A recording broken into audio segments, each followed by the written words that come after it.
Hello friends, स्वागत है आपका एक और नए वीडियो में। दोस्तों, आज के वीडियो में हम आपके लिए संत कबीरदास जी का जीवन परिचय लेकर आ चुके हैं। दोस्तों, आज के वीडियो में हम जानेंगे संत कबीरदास जी का जीवन परिचय, साहित्यिक परिचय और इनकी रचनाएं क्या हैं, इनकी भाषा शैली क्या है और साहित्य में स्थान क्या है। तो इन सब के बारे में हम आपको बताने वाले हैं विस्तार से, तो इसलिए आप लोग वीडियो में लास्ट तक जरूर बने रहिएगा। वीडियो को स्टार्ट करने से पहले अगर आपने अभी तक हमारे चैनल को सब्सक्राइब नहीं किया है तो आप जल्दी से चैनल को सब्सक्राइब कर लें और बेल आइकन को भी प्रेस कर लें, जिससे आपको हमारे आने वाले लेटेस्ट वीडियो की नोटिफिकेशन सबसे पहले मिल सके। दोस्तों, ये जीवन परिचय आपके बोर्ड एग्ज़ाम के लिए काफ़ी इम्पोर्टेंट है, क्योंकि हर साल बोर्ड एग्ज़ाम में हर साल ज़रूर ये कबीरदास का जीवन परिचय पूछा जाता है। तो चलिए दोस्तों, देख लेते हैं संत कबीरदास जी का जीवन परिचय किस प्रकार से लिखना है आपको।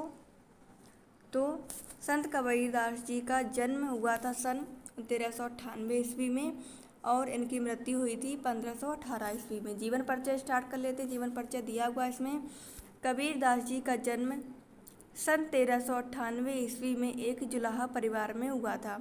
इनके पिता का नाम नीरू एवं माता का नाम नीमा था। फिर इसके बाद देख लेते हैं कवि परिचय, एक दृष्टि में शॉर्ट में देख लेते हैं इनके बारे में। नाम है इनका कबीरदास, पिता का नाम नीरू, जन्म सन 1398 ईस्वी, लेखन विधा है काव्य, गुरु इनके थे स्वामी रामानंद और भाषा शैली है इनकी भाषा है पंचमेल खिचड़ी और सदुक्कड़ी। शैली है इनकी उपदेशात्मक, खंडनात्मक, अनुभूति व्यंजक। फिर इसके बाद दिया हुआ है प्रमुख रचनाएं। प्रमुख रचनाएं में दिया हुआ है साकी, शवद और रामायणी। इनका निधन हुआ था सन 1518 ईस्वी में। साहित्य में स्थान दिया हुआ है भक्ति काल की ज्ञानाश्रयी व संत काव्यधारा के प्रतिनिधि कवि के रूप में प्रतिष्ठा प्राप्त है। अब दोस्तों, विस्तार से इनके जीवन परिचय के बारे में देख लेते। तो विस्तार से इनका जीवन परिचय दिया हुआ यहाँ पर। कुछ विद्वानों का यह भी मत है कि कबीर किसी विधवा ब्राह्मणी के पुत्र थे जिसने लोक लाज के भय से जन्म देते ही इन्हें त्याग दिया था। फिर इसके बाद इनका नीरू एवं नीमा को ये कहीं पड़े हुए मिले और उन्होंने इनका पालन पोषण किया। कबीर के गुरु प्रसिद्ध संत स्वामी रामानंद थे। जनश्रुतियों के आधार पर यह स्पष्ट होता है कि कबीर विवाहित थे। इनकी पत्नी का नाम लोई था। इनकी दो संतानें थीं, एक पुत्र और एक पुत्री। पुत्र का नाम कमाल था और पुत्री का नाम कमाली।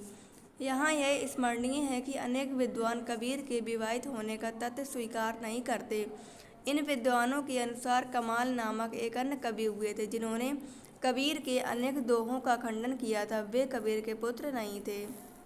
फिर इसके बाद दिया हुआ अधिकांश विद्वानों के अनुसार कबीर 1575 बीस सन 1518 ईस्वी में स्वर्गवासी हो गए। कुछ विद्वानों का मत है कि इन्होंने स्वेच्छा से मगहर में जाकर अपने प्राण त्यागे थे। इस प्रकार अपनी मृत्यु के समय में भी उन्होंने जनमानस में व्याप्त उस अंधविश्वास को आधार विहीन सिद्ध करने का प्रयत्न किया जिसके आधार पर यह माना जाता है कि काशी में मरने पर स्वर्ग प्राप्त होता है और मगहर में मरने पर नरक।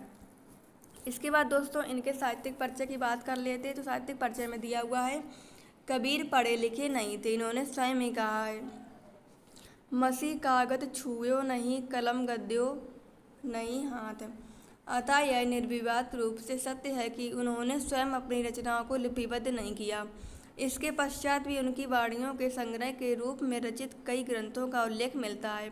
संत कवियों में कबीर सर्वाधिक प्रतिभाशाली कवि थे। इन्होंने मन की अनुभूतियों को स्वाभाविक रूप से अपने दोहों में व्यक्त किया। कबीर भावना की प्रबल अनुभूति से युक्त उत्कृष्ट रहस्यवादी, समाज सुधारक, पाखंड के आलोचक, मानवतावादी और समानतावादी कवि थे। इनके काव्य में दो प्रवृत्तियाँ मिलती हैं। एक में गुरु एवं प्रभु भक्ति, विश्वास, धैर्य, दया, विचार, क्षमा, संतोष आदि विषयों पर रचनात्मक अभिव्यक्ति तथा दूसरी में धर्म, पाखंड, सामाजिक कुरीतियों आदि के विरुद्ध आलोचनात्मक अभिव्यक्ति देखने को मिलती है।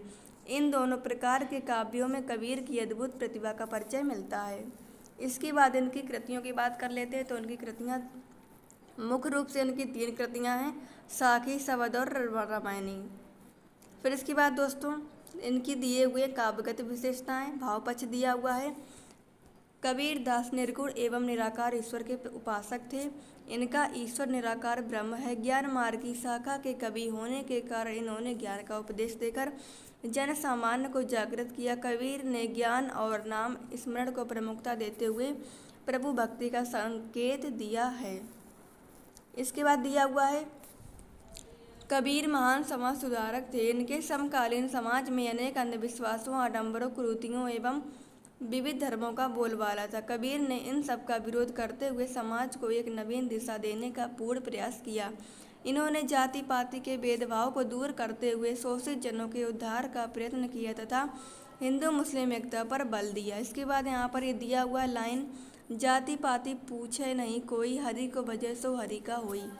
इसके बाद देख सकते हैं यहाँ पर दिया हुआ है, कबीर का काव्य ज्ञान और भक्ति से ओतप्रोत है, इसलिए इनके काव्य में शांत रस की प्रधानता है।